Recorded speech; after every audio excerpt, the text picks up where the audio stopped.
Right now, across Australia, millions of people are doing the exact same thing. They're logging into MyGov, staring at the ATO portal, and praying for a number with a comma in it.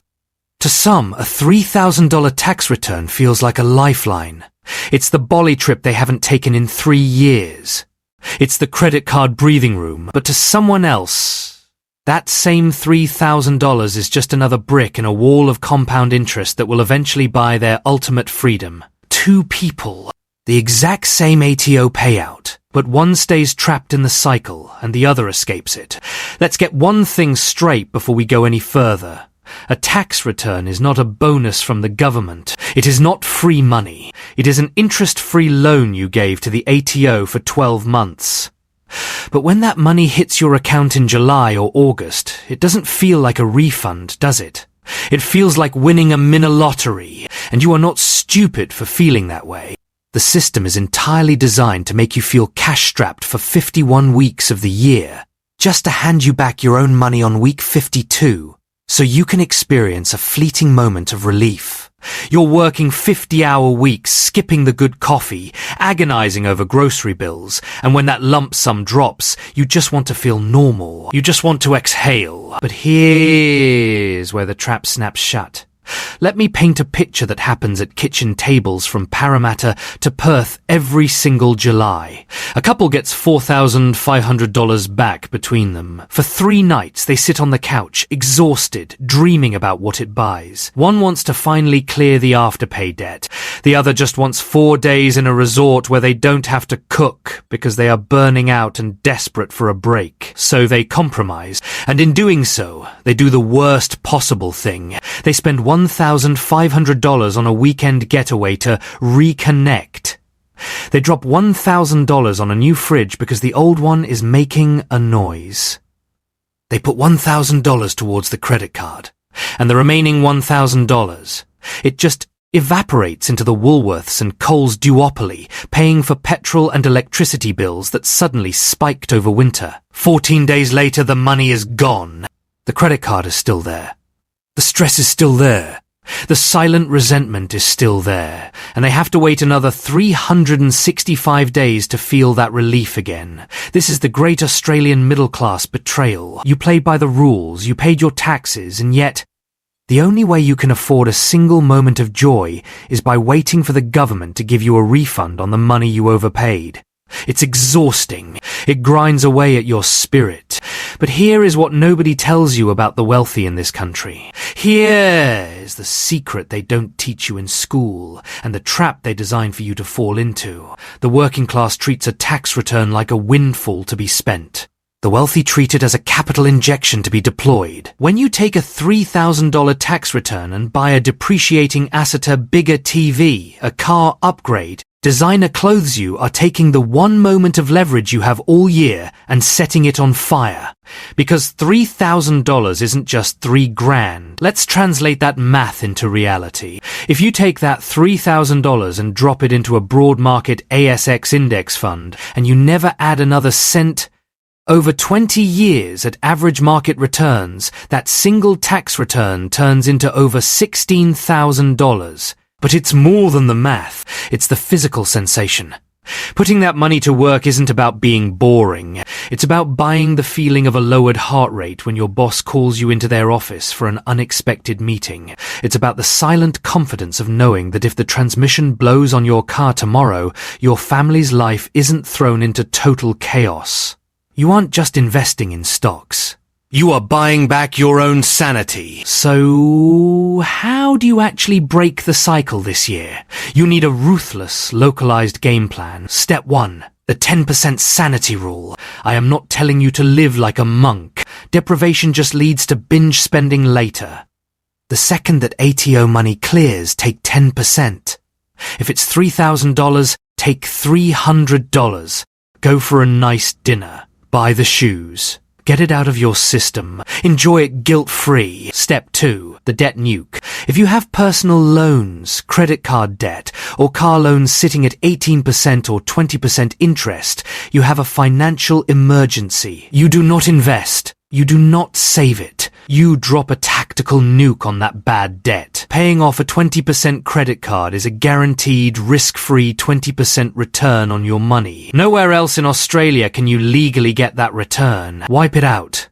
Step 3, the freedom engine. If your bad debt is cleared, this money is your ticket out of the rat race. You push it into your emergency offset account to crush your mortgage interest, or you deploy it into a low-cost ETF. Every dollar you invest from your tax return is a tiny employee that works 24/7, doesn't need sick leave, doesn't care about public holidays, and its only job is to print more money for you. You have a choice this tax season. You can fund Harvey Norman's quarterly profits, or you can fund your own escape plan. The system wants you to spend it. The system expects you to stay broke. Prove them wrong. But let's be brutally honest for a second. Proving them wrong is incredibly lonely. When you decide to take that $3,000 and quietly transfer it into an index fund or an offset account, there are no fireworks. Nobody throws you a parade. In fact, it's the exact opposite. You go to work on a Monday in late August, and everyone in the lunchroom is comparing what they bought with their ATO payout. Sarah from marketing is showing off photos from her long weekend in Byron Bay. Dave from IT is talking about the 85-inch OLED TV he just mounted in his living room. And you sit there with your packed lunch, staying quiet, because in Australia we have a weird relationship with financial ambition. If you say, actually, I invested my tax return because I want to retire at 50, people look at you like you have two heads. They call you tight. They tell you to live a little. This is the subtle social conditioning that keeps the middle class exactly where they are. We are terrified of looking broke, so we spend every cent we have to appear rich to people whose financial opinions shouldn't even matter to us. The tension in that lunchroom is real. It's a physical heaviness. You feel like you're missing out. But you have to ask yourself, what are you actually missing out on? Are you missing out on Dave's credit card hangover when the TV loses its novelty in 3 weeks? Are you missing out on Sarah's silent panic when her rent goes up and she has zero financial buffer? You are trading short-term social validation for long-term financial armor. Let's take this a step further and look at a strategy that the top 5% of Australians use to literally force the ATO to fund their retirement. It's something most average earners completely ignore because the word superannuation makes their eyes glaze over. Here's what nobody tells you about that tax return. You can use it to double dip.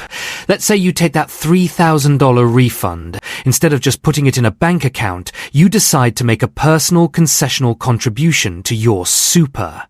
You transfer the cash, you fill out a simple notice of intent to claim a deduction form with your super fund, and you hand it to your accountant next year. Do you know what happens? You just lowered your taxable income for the following year by $3,000. You are using this year's tax return to guarantee a fatter tax return next year. It's a perpetual wealth machine. Inside the super environment, that money is taxed at a maximum of 15%, which is drastically lower than your marginal tax rate. It grows in a shielded low-tax fortress. But people hate super. I hear it all the time. Oliver, I can't touch that money until I'm 60. What if I die before then? I want to enjoy my money now. This is the ultimate middle-class trap talking. It's the voice of instant gratification disguised as fatalism. Yes, you need money outside of super for your 30s and 40s. But getting to 60 is not some rare anomaly. You are statistically highly likely to live well into your 80s. Do you want to arrive at age 60 tired, burnt out, your body aching from decades of labor, only to realize you have to keep working because you spent every July tax return on depreciating junk? Let's look at the visceral reality of what happens when you ignore this. Because the math is one thing, but the human cost is devastating. Fast forward 30 years. Imagine two different versions of your future. Version. A is the one who listened to the lunchroom.